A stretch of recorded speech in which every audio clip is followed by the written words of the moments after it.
Everybody good? Okay. First off, media partners, thank you very much for coming here today. Obviously, through stories you guys have seen, and then other information we've been able to put out, there's an update in a 2005 cold case homicide.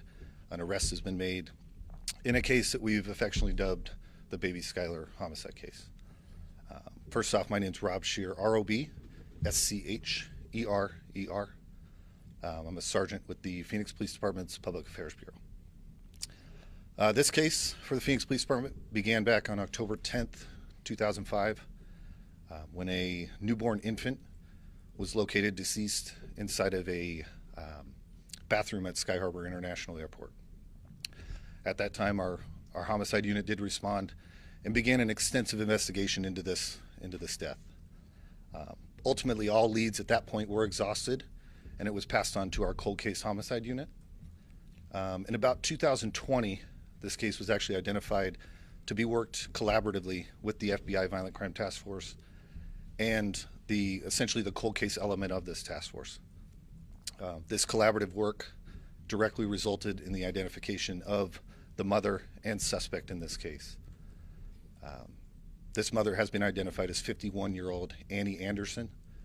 Anderson is currently in custody in the state of Washington on an arrest warrant related to this investigation. She's awaiting extradition to formally be charged here in Maricopa County. Today I have two speakers to give you kind of an update and kind of some insight into this case. First will be Supervisory Special Agent Dan Horan. He supervises the Violent Crime Task Force with the FBI, and Lieutenant James Hester with the Phoenix Police Department Homicide Unit. They will both take questions after Lieutenant Hester's statement. Those questions will be limited, but they'll do their best to answer as much as they can. Again, thank you guys very much, and I'd like to introduce Supervisory Special Agent Dan Horan. Good morning. As Sergeant Scheer said, my name is Dan Horan. I'm a Supervisory Special Agent for the FBI's Phoenix Field Office. I work with the men and women from a number of agencies that comprise the Phoenix FBI Violent Crime Task Force. I'd like to briefly say that part of the reason we're here today is because of the confluence of two critical crime-fighting tools: our Violent Crime Task Force and the advancements in use of investigative genetic genealogy. FBI Task Force exists in large to bring together highly skilled officers, detectives, deputies, and agents from local, state, and federal partners. Their individual skills and power of their home agencies and collective expertise provide force multipliers in working cases like this one. Simply put, the FBI could not do its work without the vibrant collaboration of our local law enforcement partners. A case like baby Skylar's underscores the task force value. Investigative genetic genealogy, or IGG, is an investigative technique that was deployed in this case.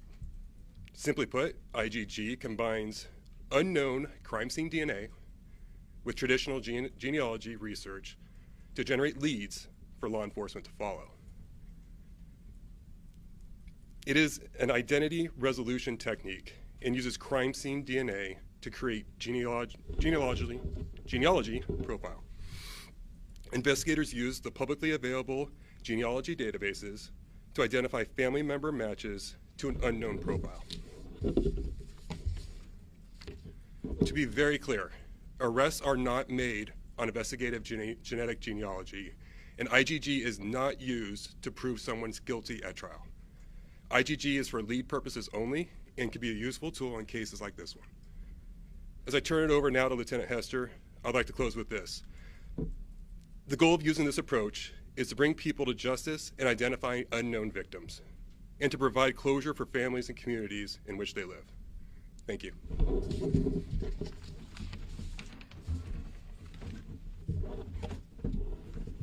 Good morning. My name is James Hester. I'm the lieutenant of the Phoenix Police Department's Homicide Unit, which includes our cold case homicide squad. I want to express my sincere gratitude to the FBI and especially Agent Jim Krause, Homicide Detective Michelle Cervantes, and Phoenix Police Crime Laboratory for all their hard work on this tragic incident. On October 10, 2005, Phoenix police officers assigned to the Sky Harbor Airport responded to a call of a dead baby in Terminal 4 restroom. When they arrived at the scene, they discovered a female newborn wrapped in newspapers and a white towel, stuffed in a plastic bag with red Marriott lettering, deceased. This terrible incident was originally signed to and investigated by Detective Sandra Rodriguez, Detective Thomas Kalesa, and our crime scene specialist, William McMahon. The evidence on the scene indicated that the birth likely did not occur at the airport, and the bathroom was where the baby was abandoned by the suspects or the suspect. Detectives passionately worked the case, including scouring the Marriott hotels in the Phoenix metro area, looking for additional evidence and leads, but were ultimately unsuccessful in identifying a suspect. DNA evidence collected at the scene that was identified as being from the mother was entered into the combined DNA index system, or what we refer to as CODIS, by the Phoenix Crime Laboratory, which runs suspect DNA against samples from other known suspects, but that also resulted in no match being identified. Baby Skylar was examined by the Office of the Medical Examiner on October 12, 2005. The medical examiner ruled the death a homicide and the manner of death being suffocation. The investigation continued throughout the years, with the original detective working leads up through 2016, including some that led detectives to California, but ultimately those leads too were unsuccessful in identifying a suspect. Detective Michelle Cervantes of the Homicide Cold Case Squad continued working the case after the original detectives retired. In 2019, the Phoenix Police Department and the Federal Bureau of Investigation partnered together to explore the potential of investigative genetic genealogy as part of the FBI's Violent Crime Task Force. Detective Cervantes and Special Agent Krause spent countless hours working the case and ultimately identified a suspect, Annie Anderson of Washington State. When confronted, Annie Anderson identified herself as the mother of the victim and provided an account of what occurred. Annie Anderson was arrested for the homicide of baby Skylar and is currently in Washington State awaiting extradition to Arizona. Cold case homicides are challenging. Time is not often kind to investigations as our leads dry up, leaving detectives few options to move a case forward. This community that we serve rightfully expects that all of our victims are never forgotten, and cold case homicide detectives like Michelle Cervantes carry that responsibility on their shoulders.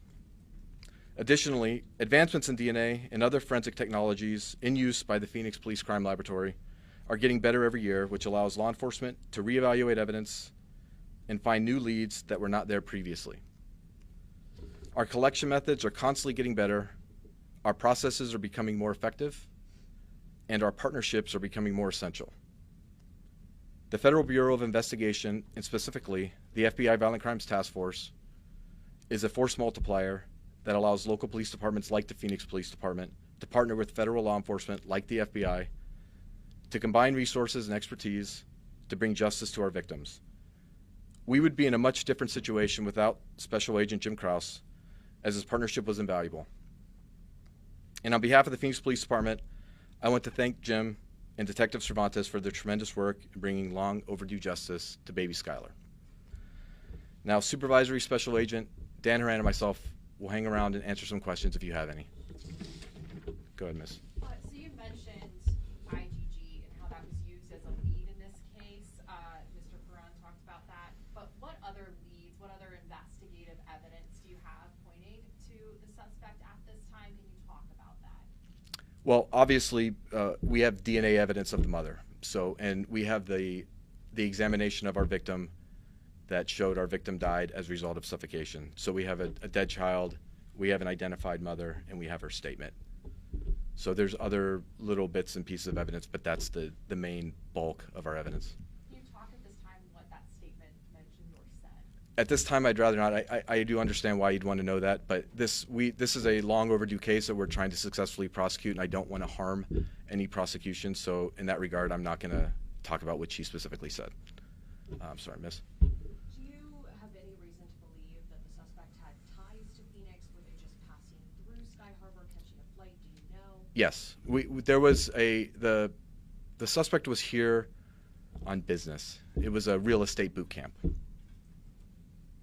Miss? Who was the genealogical match to? Was it a sibling of Anderson? Was it a cousin? Was it perhaps another child of Annie Anderson's? I don't believe we can really get into that. We can't get into exactly who it was. As we do our work, our genealogical work, and the DNA work with that, through the genealogy, we identified someone in the family tree. That person consented to the sample and led the investigation further to Miss Anderson. That person uploaded their DNA to the system, and that's how you first got to it? No, we actually approached the person, explained what we are doing, and they consented to their DNA for a one-time use.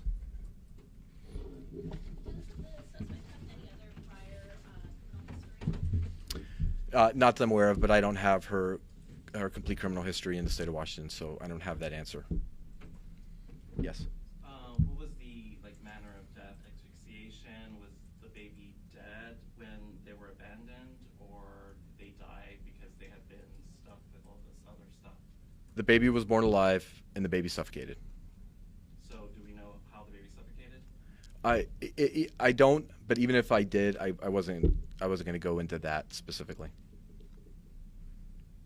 Yes, sir. Just to confirm that she did admit to the murder? Yes. Do you know how long before she is transferred here? No, that is a process. That's a business process between interstate. It can take time. There's deadlines that the courts have in order to move on things, but she's in custody right now. We know that she's going to be coming to Arizona. She has her rights in order to delay appeal, but we believe that she will be brought here in due time. Yes. Do you know who the father is in this case, and was the investigation always looking into the mother as the prime suspect in baby Skylar's death? So, like I said earlier, we didn't know if there was more than one suspect. So, yes, we do know who the father is, but based on the totality of the investigation, we have no reason to suspect he has criminal culpability. I know that mugshot rules and laws in Washington are a little bit different. Do you know how soon we could get a picture? I think many of us have seen kind of the composite that we've been given before. Yeah, that's a great question. I'll have to work with Sergeant Shear to see. I don't really have that answer, so but we can work on that and we'll get back with you.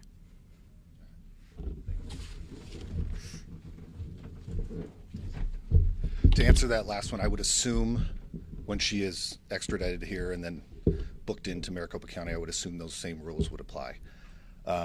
Again, thank you guys very much for coming.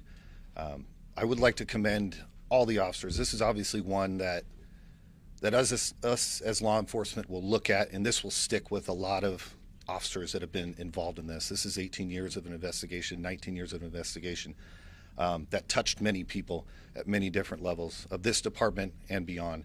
And it touched a lot of the citizens back in '05. So I'd like to commend everybody from the original responding officers to ultimately the place we're at now in this investigation.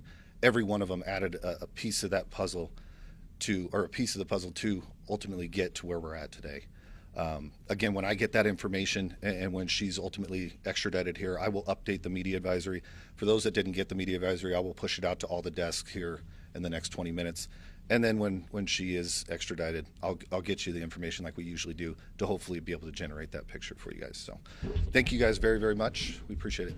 Could we get Dan Hernandez's spelling and his official title? Yeah, I'll get you the form and it'll have all that on there. Okay, thank you.